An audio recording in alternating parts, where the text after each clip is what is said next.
Hey, what's up, everybody? It's Brendan Housler with EVOQ Bike. So I want to talk about 4 things that athletes are doing to compromise their interval sessions. This actually came from the last blog that I posted about the 2 essential rides that if you're getting overwhelmed by all this information, even by people like us that is out on the internet on how to get faster, I put in there some things that people are doing that are just pitfalls that hold them back. And shout out to Josh in Ohio and Ali in the UAE who had messaged me and said, why is this? This should be a video. This is a blog in itself. So as we're finishing road season, maybe you're going into cross, maybe you still have some gravel left.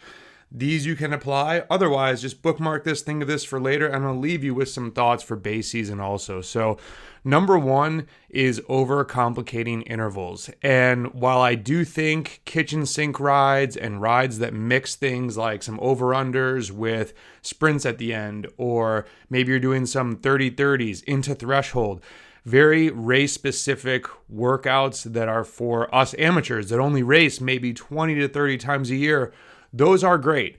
But when we're physiologically trying to change our body, increase our VO2 max, increase our anaerobic power, even working on lactate threshold, the trend I see is so many people trying to cram in so much into this Tuesday ride, switching intensities, changing things. There's just such a lack of focus. Save those rides, I think, for the weekend when it's a longer ride. It's going to be more race-like, and have that word, focus, to your interval session. These don't have to be crazy, sexy, wild, exotic intervals. And you don't have to change it all the time. Like I've talked about, say you're doing a VO2 max block. You might only have 3 super hard VO2 max days in there. You might change them up, or you might do the same thing to see how you progress a little bit. But remember, just when you do a VO2 on Tuesday and you do a few more watts on the next Tuesday, a lot of that's probably mental. You're probably not changing that much in 5 days that it's like, oh, I did 10 more watts because of the previous Tuesday. Your execution gets better, your mindset gets sharper, but it's that whole block of training that moves you forward. You don't have to overcomplicate these, and we've got a guide to cycling interval training if you're not sure where to go with those and what to train. Number 2 is so important. Thinking, hey, if this doesn't hurt, it doesn't work. I'm not getting faster unless I'm coming home smashed. And now, hard rides, they might smash you. I'm going to go do some extreme hard starts today, getting ready for Green Mountain Stage Race, a little top up on the fitness, and those are going to hurt. Those are going to turn the screw like a race. However, for people that have followed me on Strava, you see me do these long endurance rides where I'm not even touching threshold power, maybe some zone 3 on some climbs, which you could even critique and say I shouldn't be doing that. You get physically tired without frying your nervous system, and these are the rides that quietly build a huge aerobic engine. So many cyclists never complete these rides. They get bored on them. They're doing them with friends. The power is all over the place.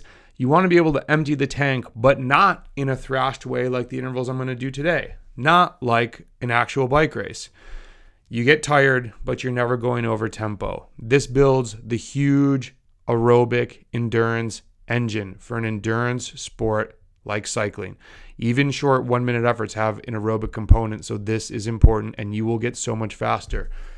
You might be tired, but you don't have to come home feeling thrashed, and you'll start to notice, hey, the more I do these, whatever your long ride is, 3, 4, 5 hours, whatever life allows, you're going to come home feeling fresher and fresher. And that's when athletes start thinking, I need to go harder. No, you're just getting better. You're stronger. There's less cost to these rides. Now you'll be even harder on the hard days, the intervals, which we talked about in number 1.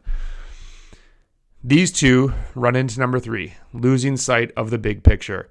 And I think what I'd want to, there's obviously a million topics we could talk about in this one, but it's when you find a workout that you struggle with or that you can't complete.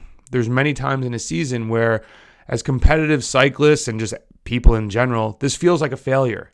And if an athlete doesn't have a coach to push them through this, they just avoid it. They set it on the shelf. It's hands down the number one, maybe not the number one thing. One thing I hear all the time when I ask athletes, hey, why do you have a coach?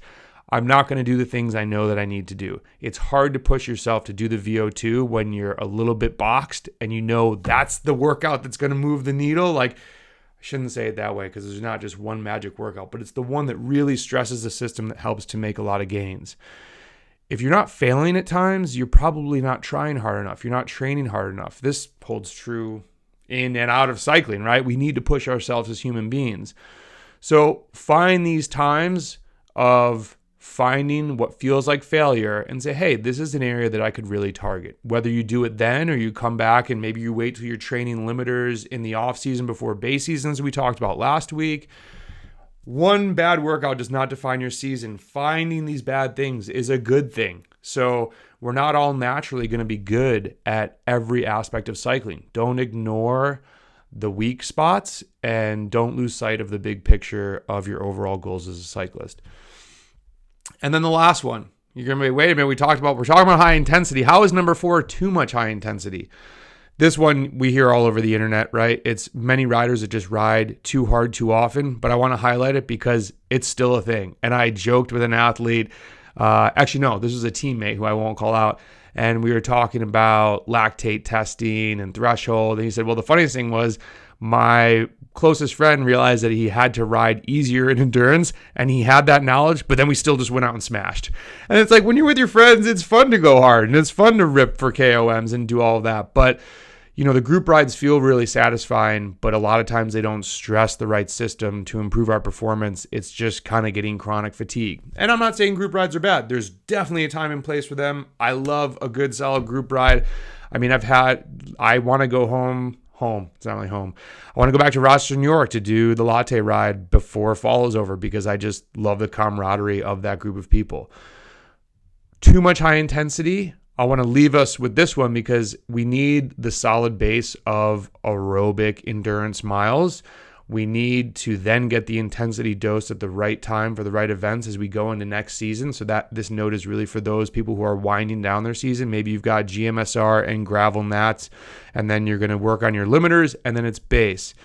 Don't get caught this off season riding too hard too often because that does get in the way of your growth as a cyclist. It stunts your performance. You might say, hey, I just want to go ride my bike. I'm just here having fun. Awesome. This point is for the people who really want to try to get better, who are really trying to squeeze the most out of their training. And that's not for everybody, and that's okay.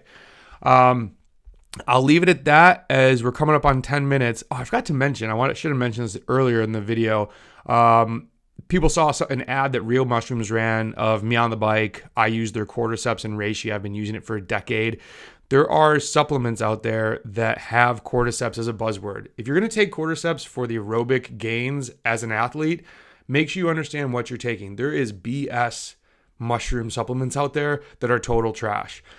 I stopped taking a certain supplement that I won't call out that is very popular in the cycling world because the amount that they put in, it's a gram. It does not do what it says it does.